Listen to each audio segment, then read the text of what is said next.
Hai Andika, guys di sini kemarin kita udah ngebahas Asus ZenBook yang pakai OLED yang menurut saya itu harganya udah murah. Nah sekarang Asus ngeluarin lagi di seri VivoBook-nya yang harganya jauh lebih murah. Bayangin aja harga 8 jutaan dimensi 15,6 inch pakai panel OLED buatan Samsung. Gila ya, BBJS banget. Dan perkenalkan ini adalah Asus K513.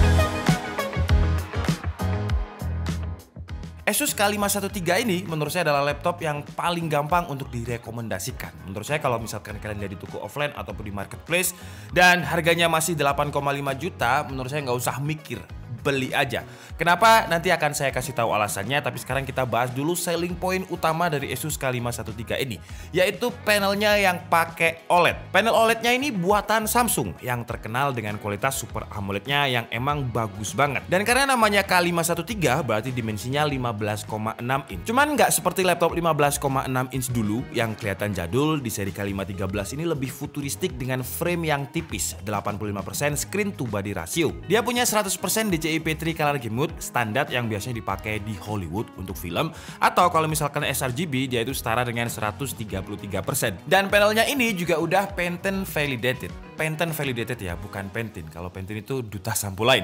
Pantene validated itu adalah sertifikasi yang memang biasanya digunakan di layar yang kualitasnya udah bagus. Makanya sampai Asus pede banget untuk berani kasih tagline "See the difference, amazing true life color". Dan memang ketika saya bandingkan kualitas layar dari Asus K413 yang pakai panel IPS level dengan K513 OLED ini beda. Ibaratnya kayak ada dua orang yang sama-sama ngedit di Photoshop. Yang satu ini suka dengan kontras yang tajam dan juga warnanya lebih pop up, dan satunya lebih suka dengan color accuracy yang lebih natural dan juga lebih konsisten. Ya memang OLED ini lebih bagus secara image quality, tapi IPS punya warna yang lebih natural dan juga lebih konsisten. Jadi baik OLED maupun IPS punya kelebihannya masing-masing. Tapi kalau saya pribadi lebih suka warna OLED yang ditampilkan di K513 dibandingkan dengan K413 yang pakai panel IPS level. Di K513 warnanya itu kayak lebih nendang, lebih terlihat pop up dengan brightness yang rendah aja. Kualitasnya bisa tetap sama karena panel OLED di setiap pixelnya ini mampu menghasilkan cahayanya sendiri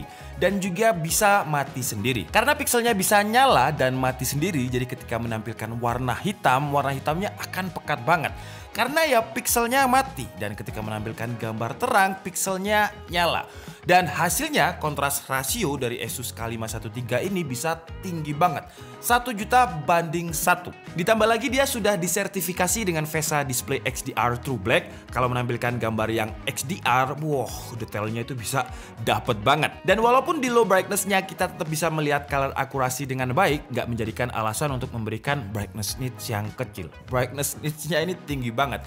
Dia ada di 500 nits peak brightness. Cuman brightness yang terlalu terang itu biasanya akan bikin mata cepat lelah. Tapi tenang aja karena di Asus ini juga sudah ada sertifikasi low blue light filter dengan TUV Renlen dan juga SGS. Selain fitur eye care, dia juga memiliki respon time yang kenceng banget, 0,2 milisecond. Jadi kalau misalkan kalian suka nonton film action yang perpindahan framenya itu cepet banget, nggak akan ada motion blur. Karena kalau misalkan terlalu banyak motion blur dan kita tonton, itu biasanya cepet banget pusing. Dan tadi saya ada bilang kalau panel OLED dan juga panel IPS itu memiliki kelebihan dan juga kekurangannya masing-masing. Kekurangannya panel OLED adalah dari lifespan. Dia cepet banget burn in. Kalau IPS ya dia bisa screen bleeding, tapi resikonya lebih cepet panel OLED. Asus dengan OLED care-nya memiliki fitur untuk mengurangi resiko tersebut. Resiko untuk burn in. Musuh terbesar dari panel OLED adalah sinar matahari langsung dan juga image static atau gambar yang diem. Contohnya ya seperti ini, tidak ada perpindahan frame. Karena masing-masing pixelnya bisa menghasilkan cahaya sendiri, kalau misalkan terlalu lama digunakan image static, akan ada image retention yang bisa menyebabkan burn in. Apa itu image retention? Kalau kalian pernah buka pakai smartphone OLED ya, smartphone OLED itu kalian buka Instagram, terus ketika di home kayak masih ada bayang-bayang dari gambar Instagram yang dibuka tadi, itu namanya adalah image retention yang biasanya akan hilang-hilang sendiri, tapi lama-kelamaan akan cepet banget burn-in. Nah, Asus dengan Asus OLED Care-nya mencoba untuk mengurangi resiko tersebut. Pertama ada fitur yang namanya Pixel Shift, yang pixelnya akan digerak-gerakkan agar gambar yang statik tadi nggak mempengaruhi panel OLED-nya. Tapi ketika shifting ini mata kita nggak bisa lihat, jadi nggak ada efeknya sama sekali. Terus yang kedua ada yang namanya Pixel Refresh, sesuai dengan namanya refresh. Jadi setiap laptop kondisi idle lebih dari 30 menit akan ada screensaver dengan animasi yang animasinya bukan hanya untuk pamer warna ya, tapi untuk merefresh pixelnya dengan cara memaksa pixel untuk memproduksi cahaya dengan brightness yang sama di masing-masing pixelnya. Terus juga ada window transparency effect dan juga auto head, karena taskbar Windows 10 itu kan gambarnya statik terus. Intinya fitur ini adalah untuk mengurangi gambar statis, karena gambar statis adalah musuh terbesarnya panel OLED. Cuman kalau suatu hari mungkin udah dipakai 1 tahun atau 2 tahun lebih dan memang burn-in, Asus juga mengklaim kalau panel OLED-nya ini sudah menggunakan teknologi yang namanya Samsung OLED Burn-in Refined Technology, dimana ketika udah lama umurnya atau udah burn-in, akan ada algoritma yang mengatur warnanya biar nggak terlalu terdegradasi. Tapi untuk membuktikan klaim Asus ini butuh waktu yang lumayan juga, bisa 1-2 tahun tergantung pemakaian dari pengguna.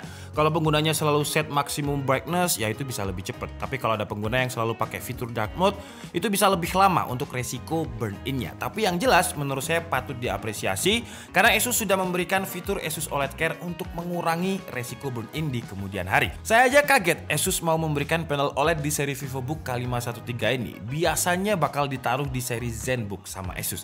Jadi dikasih panel OLED aja menurut saya udah patut diapresiasi, apalagi dikasih Asus Care OLED juga. Kalau kita ngomongin desain, ya K513 masih sama dengan K series lain yang memang didesain untuk generasi Z dengan warna yang dinamis. Yang kita bahas ini warnanya indie black, terus walaupun dimensinya gede 15,6 inch, tapi bobotnya masih ringan dengan 1,8 kg, tebalnya juga cuma 1,79 cm, gede tapi masih nyaman untuk dibawa mobile. Untuk keyboardnya udah backlit dengan 3 tingkat adjustment brightness, feel keyboardnya juga udah tactile, nggak kerasa murah. Tombol enternya ini di highlight dengan warna hijau stabilo yang udah jadi ciri khas dari seri VivoBook saat ini. Di keyboardnya ini sekarang juga udah ada shortcut untuk ganti mode fan profile. Kita bisa tekan Fn plus F untuk ganti mode dari silent, normal, dan performance. Yang sebenarnya fitur ini bisa kita akses di My Asus, cuman biar lebih cepat aja bisa pakai shortcut Fn.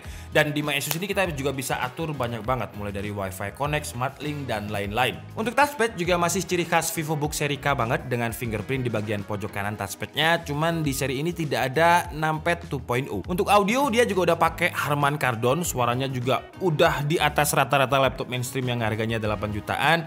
Imersif banget. Sekarang kita bahas untuk prosesornya. Di harga yang 8 jutaan ini prosesornya standarnya harga 8 jutaan dengan Core i3 generasi ke-11 1115G4 dengan 2 core 4 thread. Tapi nanti juga bakal ada SKU yang Core i5. Terus untuk IGP-nya yang kita bahas ini pakai Intel UXD dengan arsitektur generasi ke-11 juga. Boostnya ada di 1,25 GHz dengan 48 execution unit. Terus untuk baterai sebenarnya standarnya laptop 8 jutaan dengan 42 watt hour. Cuman karena dia pakai panel OLED dan saya sering pakai menggunakan dark mode, jadi konsumsi dayanya lebih rendah. Untuk video playback 1080p, brightness 50%, volume 25%, dia bisa bertahan sekitar 8 jam 50 menit. Dan ketika kemarin saya gunakan untuk bikin script, terus juga research dengan browsing, wifi on, dia bisa bertahan sekitar 7 jam 50 menit. Jadi masih oke banget.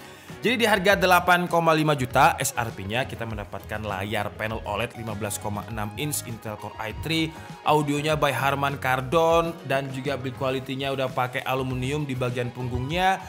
Ini adalah laptop yang menurut saya gampang banget untuk direkomendasikan. Tapi ada komponen yang dipangkas sama Asus biar harganya bisa tetap di bawah 10 juta. Pertama ada memori RAM. RAM-nya ini hanya 4GB single channel DDR4 3200 MHz yang biasanya di harga 8 jutaan ini di seri Asus sendiri aja udah 8GB.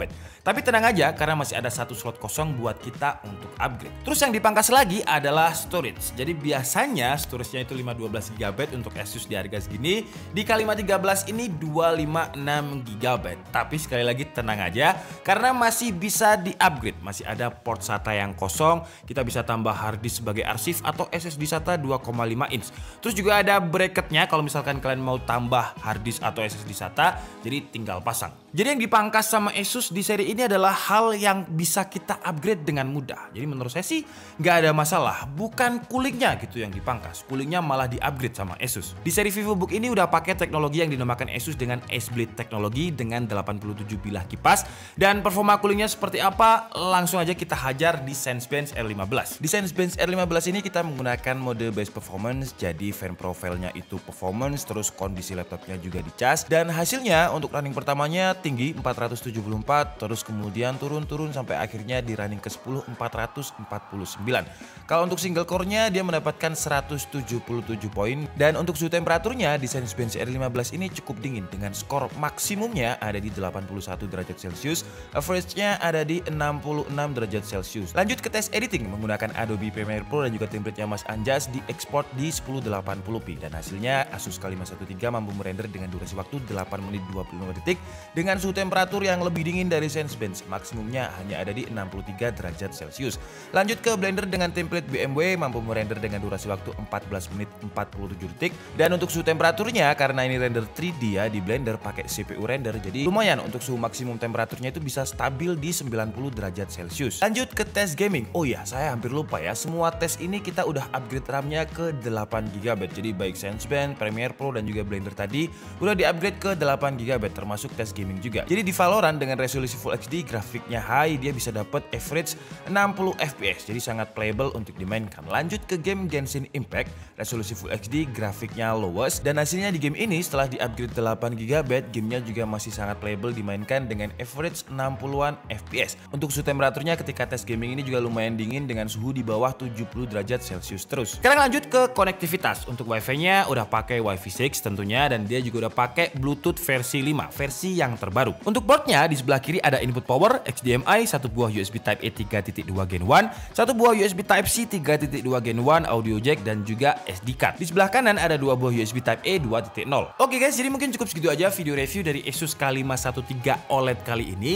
Kesimpulannya seperti yang saya bilang di awal tadi, kalau misalkan kalian nemu di marketplace ataupun di offline store dengan harga MSRP-nya yang 8,5 juta, gak usah mikir, beli aja, keburu goib. Karena di harga segini dia sudah include Windows 10 dan juga OHS 2019, terus panel OLED-nya bagus dengan fitur Asus OLED Care-nya tadi, prosesornya pakai generasi ke-11 terbaru, build quality-nya solid, input device seperti keyboard dan juga touchpad nyaman, plus ada backlit keyboardnya. Terus dari segi konektivitas dia juga udah pakai Wi-Fi 6, jadi ibaratnya ini kayak VivoBook rasa ZenBook.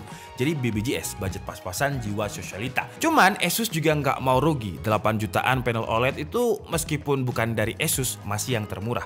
8 juta panel OLED ini yang paling murah walaupun saya bandingkan dengan brand lain. Cuman biar bisa menjaga harganya tetap murah harus ada yang dipangkas sama Asus, yaitu RAM dan juga storage. Tapi menurut saya bukanlah masalah yang besar karena tinggal cari uang lagi untuk nambah RAM dan juga storage di kemudian hari.